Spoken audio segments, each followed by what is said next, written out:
the Sanlorenzo 120A, a yacht with a design concept that raised more than a few eyebrows when it was released to the public. A yacht that, if you described it to somebody using words alone, would sound goofy and absurd, but somehow when you see it, is one of the most elegant and stunningly beautiful yachts in the world.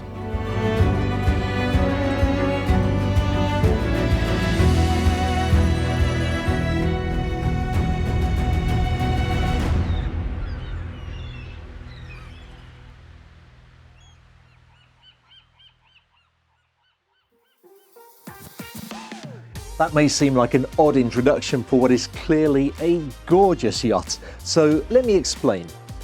The human brain is programmed to appreciate symmetry. So when we meet somebody who has a face and a body that is perfectly symmetrical, we interpret that as being beautiful. When we meet somebody who has a twisted nose, one shoulder higher than the other, we think rather less so. So it was a very bold move of Sanlorenzo when they came out with the 120A, because the A stands for asymmetric.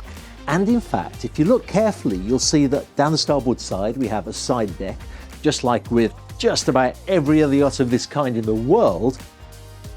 But on the port side, there's no side deck at all. We'll see in a few moments that there was method to this apparent madness, but first, let's take a look all over this yacht that I believe is arguably the absolute best in its class. Starting at the Transom, where there is this intelligently designed beach club. I say intelligent because, first of all, not only does the Transom garage door open to become a swim platform, as with many other yachts of this size, but the sides open too, creating more than twice as much swim platform footprint. Meanwhile, the inside of the beach club has a vast amount of space for water toy storage, this particular yacht including a well-proportioned tender. From the beach club, there is very easy access to the engine room, so while we're here, let's take a quick look. Two MTU 2000 series engines deliver 2,700 horsepower of power each, giving the yacht an official top speed of 27 knots. MTU do make a less powerful version of the same engine that costs a lot less, but delivers nowhere near the same top speed. This is a powerful yacht, but if you prefer to be frugal with your consumption, the captain tells me that at 1,300 revs, the yacht coasts along comfortably at 12 knots and consumes about 100 litres of fuel an hour. Up from the beach club and to the aft deck. The large dining table is beautifully crafted, but nothing unusual there. What is unusual is that where most yachts will have centrally opening sliding doors into the Salon, the Sanlorenzo 120A leans into its asymmetric designation by putting the opening to one side, so that an extra sitting area can be created facing the table. The flow of this yacht is so extraordinary that I honestly wasn't sure what to show you next. You'll see what I mean as we go through the walkthrough, but let me start with this.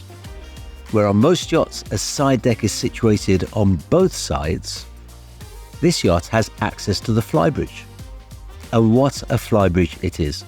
Sunbathing space, a cozy seating area, an ingeniously designed cooking station for outside dining, an additional alfresco dining area, the flybridge, and something that I'm so glad the crew pointed out to me, this additional television that I'm reliably informed gets well used for evenings of karaoke. But I was telling you about the flow of the yacht, and this is a great example. A side door by the helm station leads to a short side deck, providing direct access to this magnificent dual-level sunbathing and seating area. You could have a small army of friends and relatives on this yacht, and every one of them will be able to enjoy secluded areas for peace and relaxation before gathering together for dinner and cocktails.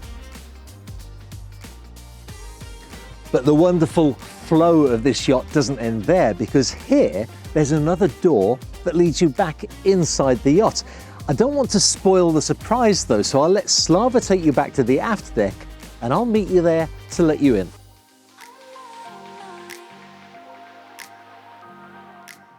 And here we start to see the benefits of designing a yacht that is not symmetrical. Just a look at the volume of space that's here in the Salon.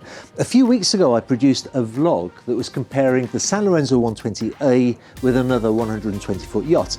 And to make the comparison, I put the two floor plans, one on top of the other. But in all honesty, from the floor plans alone, you cannot fully appreciate the difference that it makes. You have to come on board to really understand the expanse that becomes available to you here. I love the side opening doors that you can open up and let fresh air come in. I love the feeling of light and air and space in here. I've got to tell you, I love this yacht.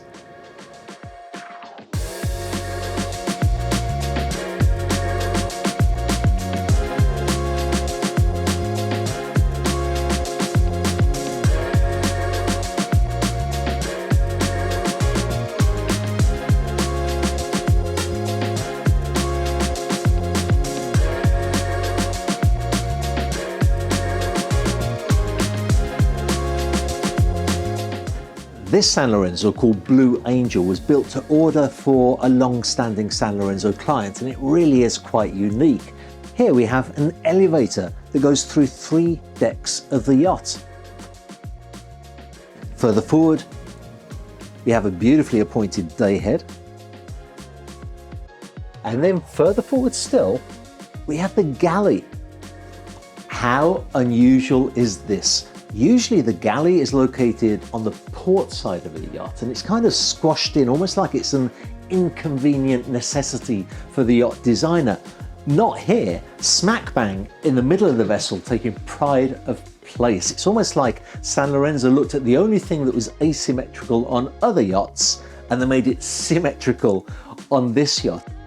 And it's really well located, considering that a little further forward still is the inside dining area. I've said it more and more in recent videos, you would be surprised how useful this space is. Of course, when the weather's ideal, you choose one of the outside dining areas. But yacht owners are as much subject to bad weather as all of the rest of us are. And when the wind gets strong or the rain comes down, this is a wonderful place to be able to come and sit and eat in comfort. And then when the sun comes back out, you don't have to go too far to get back to the deck space. You just walk through this door.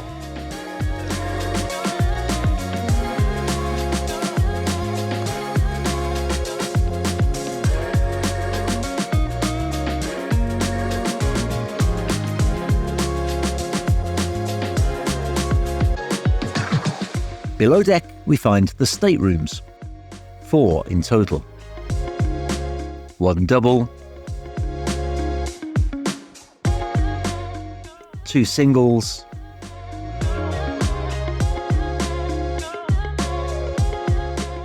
and this magnificent full beam owner's stateroom. Each one has a beautifully appointed ensuite bathroom. Each one has plenty of storage space. And each one has a cleverly concealed television behind a mirrored bulkhead.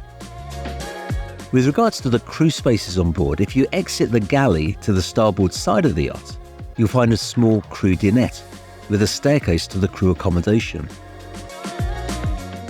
Here, there are 3 well-proportioned crew cabins with a laundry room and an emergency exit to the bow that is also used for storage.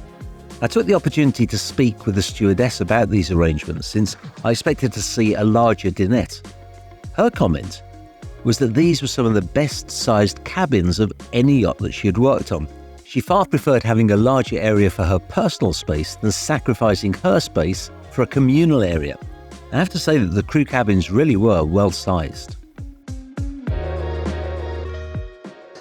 You know, you look at the Sanlorenzo from a distance and it looks very elegant, very beautiful, but maybe not extraordinary. Dig a little deeper though, and that layout truly is extraordinary. The flow of movement from the aft deck to the sun deck to the foredeck, back inside again, those sumptuous lines of the superstructure, the extra volume you get from that asymmetric design. Sanlorenzo called it a 120A for asymmetric, but in my opinion, it should be for absolutely amazing.